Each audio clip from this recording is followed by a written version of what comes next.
Okay, so welcome everyone. Nice to be in this very international discussion. I'm really amazed by technology. As I say often, technology is great when it works and seems to work very well. So I'm very impressed. My name is Jerome Dumetz. I'm working for Unicorn College, which is a small university based in the Czech Republic. I'm going to tell you a little bit how this university has done to set up some online tools. It will be a complement to what my colleagues previously have said. Uh, I'll try to be as clear as possible. I'm not an IT guy myself. I deal with cross-cultural management, so I had to adapt a lot, and I must say it works pretty well. Basically, Unicorn College is a school. We got about 500 students. It's relatively small in the center of Prague, and it is essentially a IT school. We've got several programs in business and also in IT, but it is an IT school created by a successful IT entrepreneur in the Czech Republic, and it is managed by IT savvy orientated people who live through IT. So we are being sort of supported by an IT company behind us, who the company is developing its own programs for clients and so on. And so, of course, we have to be on the spearhead of all this work. And so technology is quite natural for us and for our students. So the entire study experience is actually based on our proprietary system. It's called Plus4U. It is a cloud-based solution where teachers, students, study department can actually access, send materials, schedules, grade roosters, material for classes, can submit material. So that is not uncommon in many universities, but we've got that from the very creation of the university. There's a learning curve for students and teachers alike to use the system, but of course it brings all kind of benefits. Often students, especially for instance exchange students, it's difficult for them for a few months to get on to work with this system. But at the end of their stay with us, they usually are looking back at this period very fondly, saying, "Oh well, back now, I wish my university had your system too." Now, what is interesting is that there's been a push from the management to really go into more technology. So, for instance, our premises are fully equipped to transform any lecture room into streaming sessions, which is very useful because we're having, of course, regular on-site bachelor and master programs, but we've got also part-times. In IT, it's very common. We've got a lot of professionals who go back to school to get a graduate degree and so on. And we've got also some students, for instance, located in the far east of Slovakia, and they're studying a program called Work and Study, where they work in one of our partner offices, and they study also with us. And so for them, they have the possibility to study online, but live sessions. So we're used to that. Now, what is interesting is that in the last 2 years, the push has intensified. It was, I would say, a topic to a lot of discussions internally, but we follow what's been decided upstairs. And so there's been an intense push to transform 100% into digital organizations, where all the textbooks, the courses even have been digitalized, and even assignments. So the idea is to be able to get a completely online experience based on the regular courses we've got. So we have been working hard to transform courses into online tools. So it's not exactly like some PDFs that you download or just some podcasts. It's a mixed.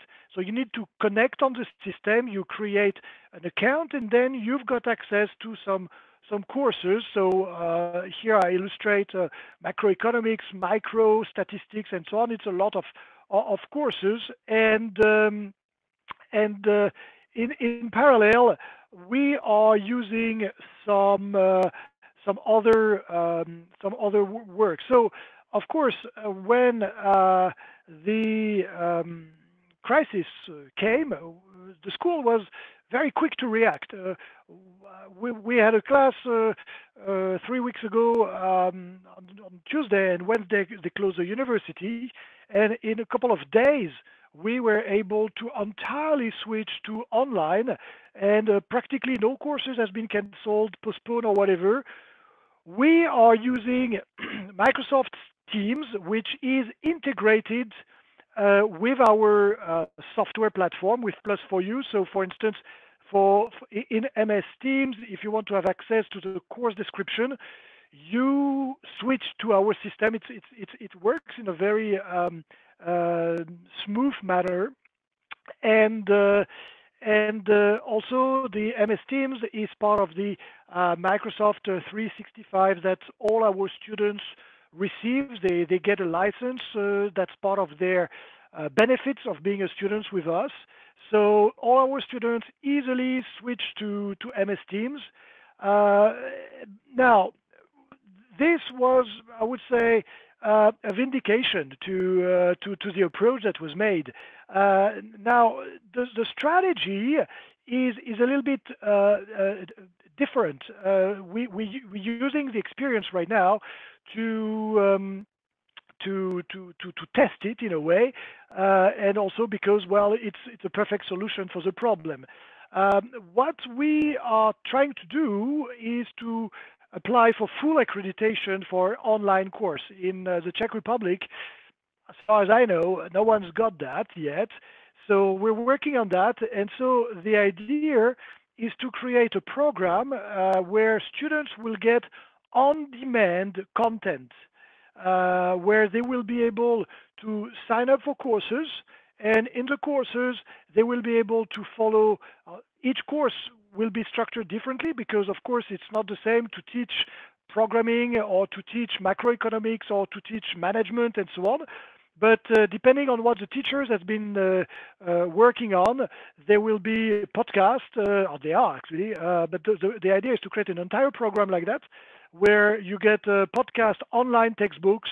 So we've been creating courses, we've been creating all our textbooks, and there will be online testing. This is one of the difficulties, is to arrange testing online, because even though we've had some courses through streaming and we've had podcasts for a long time, usually the testing were made still on site, and so the next frontier is really to work on a system that would be entirely online, and that's what we are now proposing. So the the idea will be for students, or here, for instance, an example of a course about 3D printing, which is very useful right now. And so the idea is to create basically two programs. So we keep our regular on-site programs. Those ones won't change, although the students will get the extra benefits of being able to, like now, get access to online materials, which is already the case, but maybe they will get access to all this online like a podcast and textbooks and so on. And separately, there will be the same programs but entirely online. The idea is to merge our how do you call our programs, like part-timers will be merged to fully online with the use of Teams, kept mostly for consultation. So the idea is to keep just some other software like Teams as a mean of communication and consultation with students and teachers, but all the rest will be through our platform that is now being used. As soon as the crisis started, we rendered all the material for free because that was a necessity and an opportunity.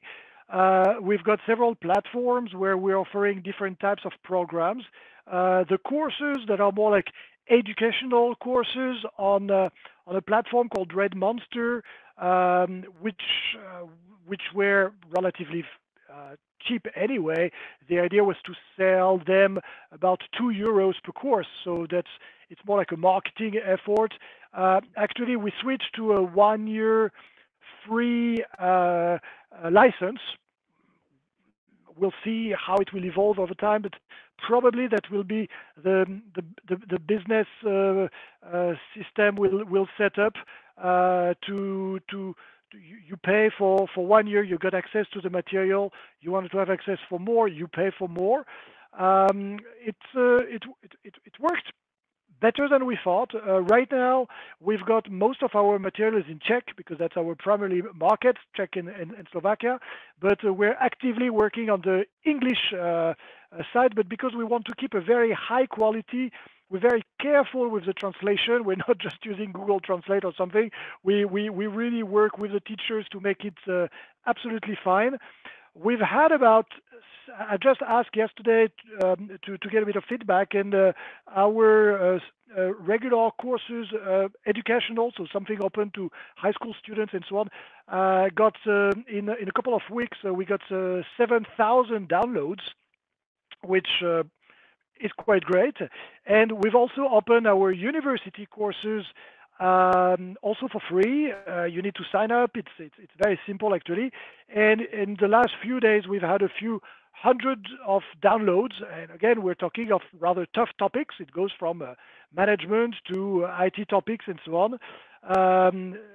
Maybe the 3D printing is also in demand because more and more people are using that to face the current crisis. This brings the end to my presentation. I like to keep all those presentations short to get to the point. I'll be available for anyone who's got some questions later on. Don't hesitate to visit our website. It exists in several languages, and to download those programs can be a good practice for your Czech. You got English courses, so that's also available to anyone. Feedback is useful, and if you need help or further information, don't hesitate to drop me a line. Thank you very much. Thank you so much, Jerome. Really thank you, Dennis. Presentation. And now we will have our last presentation for today. Thank you, Jerome, one more time. Thank you one more time. Really good to know that we have such kinds of educators that will help another one to settle down this also for solutions. Thank you for presentations. It looks really, really great. I just would like, before we start our last presentation for today, I just would like to pay your attention that this Friday we also will hold the next one free webinar for educators and agents. For this webinar, you will find a lot of useful information for your agents as well, because we invite also